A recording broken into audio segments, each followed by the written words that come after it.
Hi guys, and welcome back to the channel. Welcome back to my Polo Mark II sleeper build. In the first episode I managed to pick this thing up for 500 quid.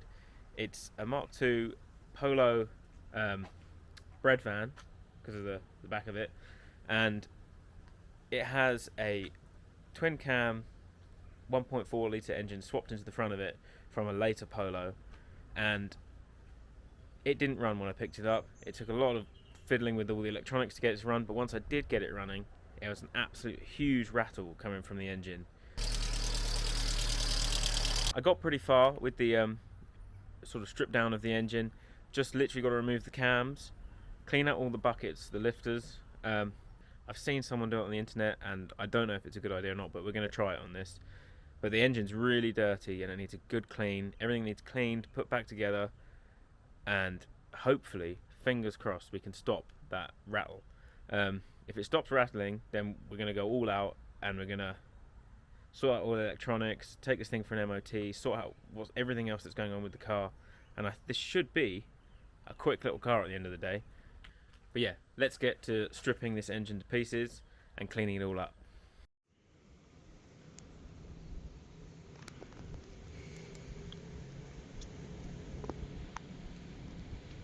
Okay, so with these buckets, the ones that are upside down are the ones that I've done, and the ones here I haven't done yet. These are the exhaust ones, I think.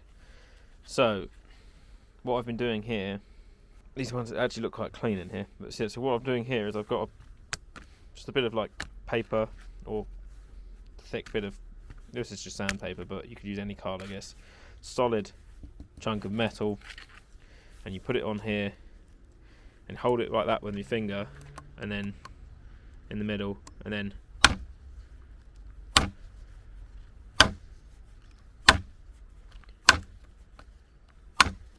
this does take a while.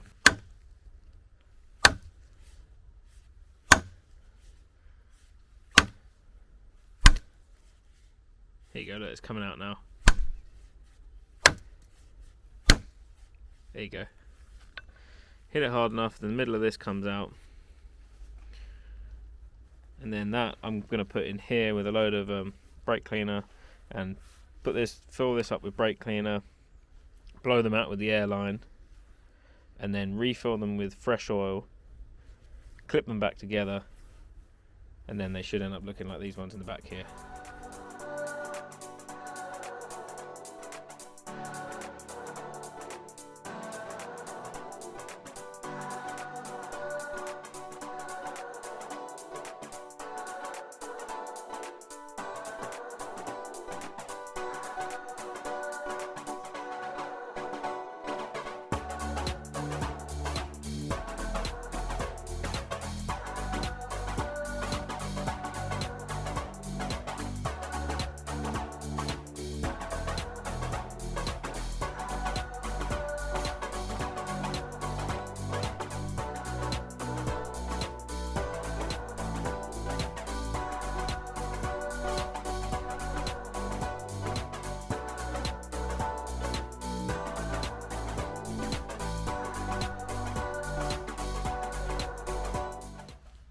Right, I'm pretty sure that's timed up correctly.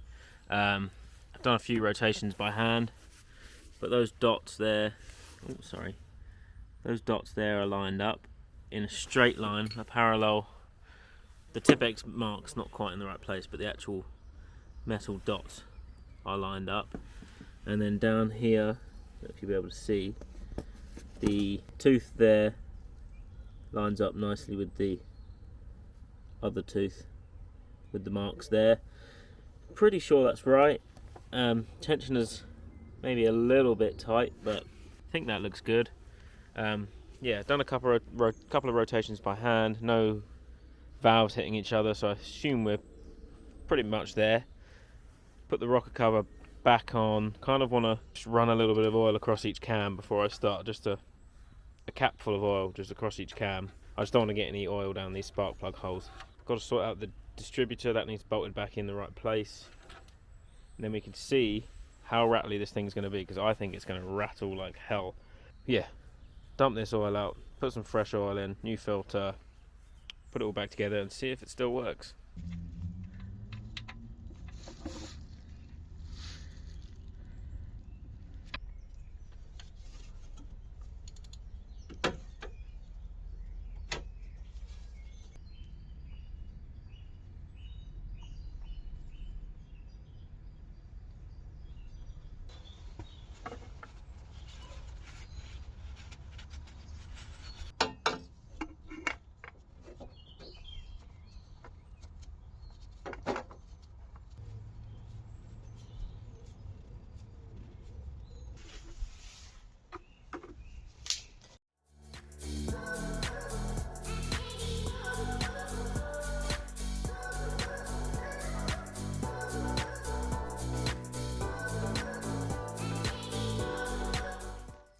Alright, this is the moment of truth. I'm going to turn this over on the starter, and fingers crossed none of the valves hit each other. I hate this bit, it's always so nerve-wracking. Alright, fingers crossed nothing goes wrong.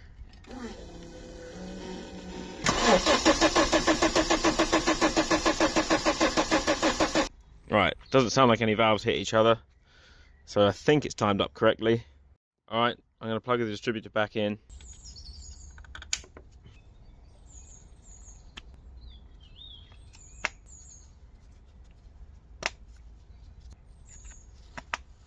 That's the ignition stuff wired back in. Let's see how loud this is going to be, because all of those lifters are now loose and they need oil pressure to pump up. So, fingers crossed, they should pump up now. It's going to sound really, really loud for, I think, for at least 10 minutes of rattling, I reckon. But let's see what happens.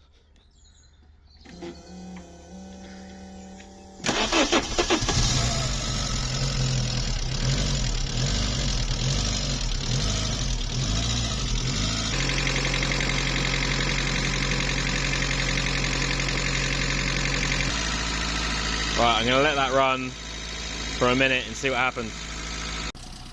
Alright, I've left this running for a while, and it did almost sound like it was about to clear up, and I put a stethoscope around here, and it sounds like it's a ticking coming from around here somewhere.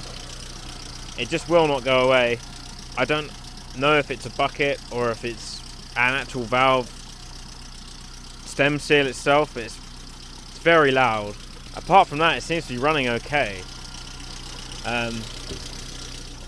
But I think that noise, there was a point where it virtually vanished. But then I started it up again, and I've been running it for about 20 minutes now. And it's just been like this for the last 10 minutes. It's running very rich as well. I mean, you can hear it from over here.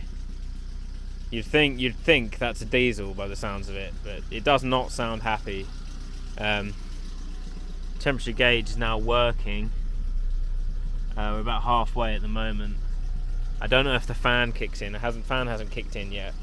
I think the only way I'm going to see if this does clear itself up, and if it is a bucket, is if I take this thing down the road. You can hear it as I rev it up.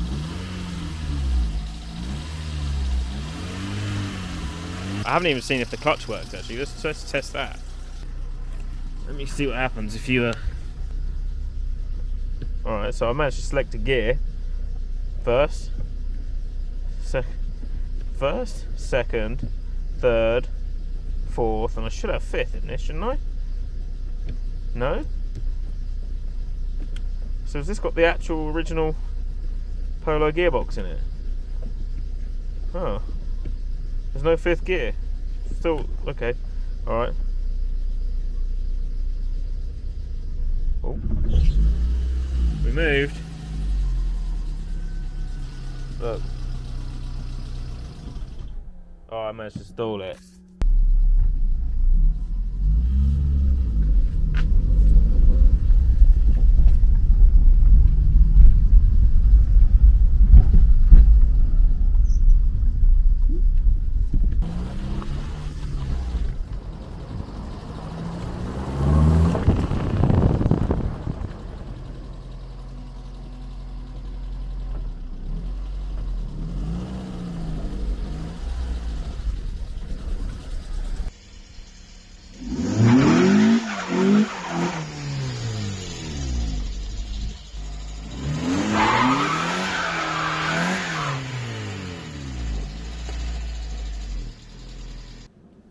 Alright, so this thing actually runs and drives.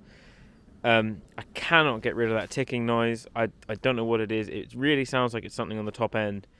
Without spending a fortune on those lifters, I'm not sure how to fix that. I've obviously cleaned them all out and put it all back together, and it's still doing it. But this thing is so quick. The wheel spins like anything. It's just, I've only taken it up and down here, but the brakes work all as they should. But the brakes on these cars are notoriously terrible. There's no servo, so there's no assisted on the brakes, so it's just the power of your foot. And on something that has like twice the power of what it should have had originally, yeah, they're not great, but it does run and drive. I also, a minute ago, did tidy up all the wires that were in here. I only needed a couple of them on that whole loom, so that now starts without having any of that. It's just in the glove box there. It's not the neatest job, but it starts. It looks alright. Needs a good tidy up, obviously, but the temperature gauge is now wired up as well, so the temperature works and the fan kicks in, so this thing keeps itself cool. So it is actually ready to be able to take on the road. It's just the hydraulic lifter tapping noise. So I might take this thing for an MOT just to see what happens to it. It needs a good wash, but I've got a couple more projects up there that I need to get started on. So unfortunately, I don't think I'm going to get the time to fix this engine. I think the engine needs properly stripped down to find out what's wrong with it, and I haven't got the time. I've got a couple more projects in the pipeline. I've got to get on with the van as well. This would be an absolutely fantastic car. I still might take it for an MOT in the next couple of days just to see what happens, because I'm pretty sure everything works, and I haven't seen any rot on the car or anything, or any rust. There's some bits of surface rust, but everything works. The brakes, the lights, brake lights, so it should pass an MOT. Until then, I think I'm gonna have to sell this car, and if anyone's interested in it, let me know, because definitely going to be getting rid of it. I would have kept it, but I've got too many things on, and I've got a new project up here. Underneath this cover is a Mini of my friend's, and I just went and picked up this one, and I really want to restore this. I've done it before on the channel. I know some people might not be that interested in it, but I love restoring these. It's really what I prefer working on, other than ECUs and stuff. I don't mind mechanical things, but like I have not got the time to strip that engine apart, because I just don't think it's worth it on that car. I don't know what the end price would be for me to sell that car, but if anyone's interested in it, I'll let it go very cheap. So send me a message. It runs and drives, and it might have an MOT on it. So that's going to be the next project. This is a Cooper, a 1992 fuel injection SPI Cooper. I'm not going to say how much I paid for it now, but it's probably the cheapest one on the planet, because it is missing the whole rear end, which I have actually got in the shed. So it does have the wheels. That is also another project of mine that I'm getting onto. I'm probably not going to film that. That just has a dent in the door. That's just for me to sell on, try and make a bit of money. And then obviously started work on the van. I found a big rust hole in the side of it, unfortunately. So I have repaired that. It's just the weather, and today looks like it's finally getting good weather again. So until then, if anyone's after a 100 horsepower Polo that needs some engine work, let me know, because I'm going to be getting rid of it. I'll let it go real cheap. Thank you very much for watching, and I'll see you guys in the next one.